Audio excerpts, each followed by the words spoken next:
Hey, we'll talk about mapping the cosmos, unlocking the secrets of the astronomical book from the Book of Enoch. Imagine standing under a starry sky, gazing up at the heavens and wondering how it all works. How do the stars move? What governs the cycles of the sun and moon? Is there a deeper meaning behind the celestial dance above us?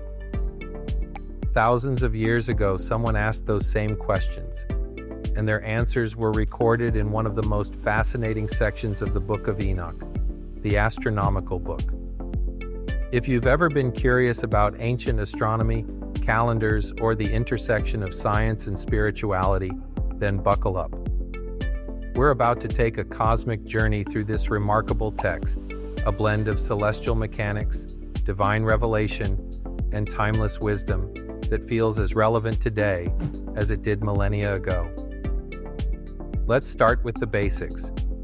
The astronomical book is the third major section of the Book of Enoch, nestled between tales of fallen angels, the Book of the Watchers, and visions of judgment, the Book of Parables, while other parts of Enoch focus on moral lessons, prophecy, and apocalyptic drama. The astronomical book takes a different approach. It dives headfirst into the workings of the universe.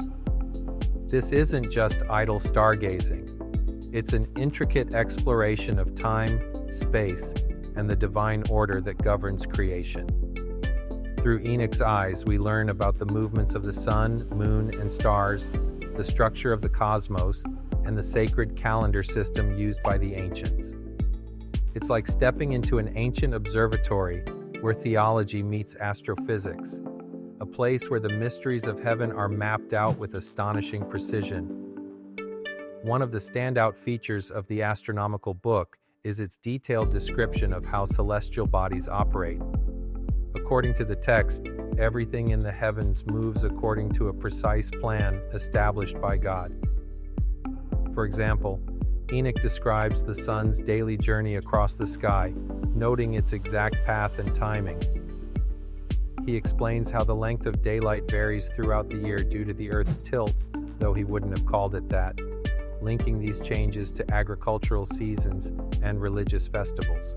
Similarly, the moon's phases are meticulously charted, revealing its role in marking months and determining the rhythm of life on Earth. There's even a discussion of lunar eclipses, which are portrayed as awe-inspiring but ultimately predictable events within God's design. Perhaps most intriguingly, the astronomical book delves into the fixed stars and constellations, describing their positions and significance. These aren't random dots in the sky. They're part of a grand cosmic blueprint, each serving a specific purpose in the divine order. For modern readers, some of these details might seem quaint or oversimplified compared to our current understanding of astronomy. But remember, this was written thousands of years ago, long before telescopes or advanced mathematics. The fact that ancient observers could deduce so much using only their eyes and intellect is nothing short of extraordinary. Another key aspect of the astronomical book is its emphasis on the calendar system. In the ancient world, keeping track of time wasn't just practical, it was deeply spiritual. Days, months, and years weren't arbitrary units. They were reflections of God's handiwork, designed to guide humanity in worship, agriculture, and community life. According to the astronomical book, the ideal calendar is based on the movements of the sun and moon, with adjustments made to ensure alignment with the solar year. This results in a 364-day calendar divided into 4 equal seasons, each lasting exactly 91 days. Why 364? Because it's evenly divisible by 7, allowing for a perfect weekly cycle without interruption. While this calendar may not match our modern Gregorian system, it highlights the importance of harmony and balance in ancient thought. By aligning human activities with the rhythms of nature and the heavens, people sought to live in sync with the divine will, a concept that resonates even today. Here's where things get really interesting. In the astronomical book, out on his own. Instead, he's guided by angelic instructors who reveal the secrets of the cosmos during his heavenly journeys. These celestial beings act as teachers, explaining everything from the orbits of planets to the symbolism of constellations. One particularly memorable moment occurs when Enoch ascends to the heavenly tablets, where the entire structure of the universe is inscribed. It's like being handed the blueprints of creation, a chance to see the big picture and understand humanity's place within it. This interaction underscores a central theme of the astronomical book. Knowledge is a gift from God, meant to inspire wonder and reverence rather than arrogance. Unlike the forbidden knowledge taught by the fallen angels in the Book of the Watchers, this wisdom leads to enlightenment and gratitude, reminding us that the study of the stars is ultimately an act of worship. At first glance, the astronomical book might seem like a relic of the past.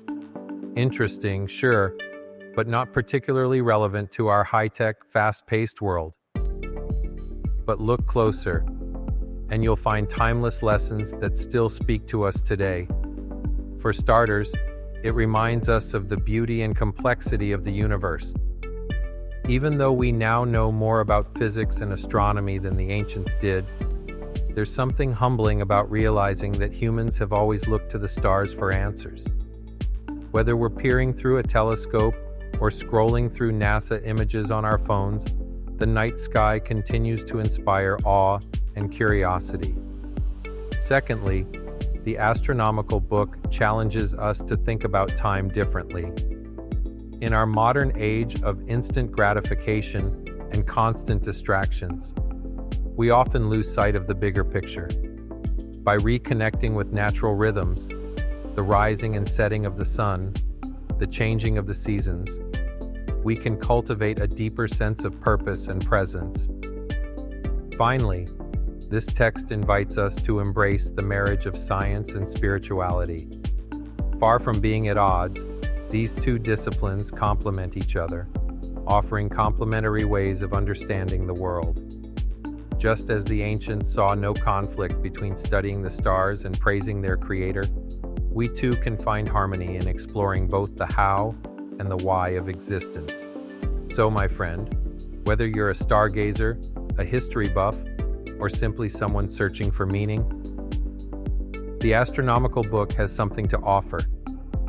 Its blend of scientific observation and spiritual insight provides a unique lens through which to view the universe and ourselves. By studying the heavens, we're reminded of our smallness in the grand scheme of things. Yet paradoxically, this awareness also fills us with wonder and hope.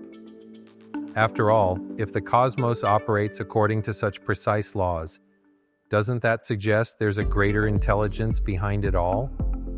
And if we're part of this vast, intricate design, doesn't that make our lives infinitely significant?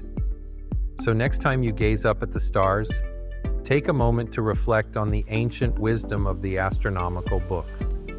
Let it spark your imagination, deepen your appreciation for the natural world, and remind you that the heavens declare the glory of God, even if we don't always understand the language. Because sometimes the greatest truths aren't found in textbooks or laboratories, they're written in the stars, waiting for us to read them.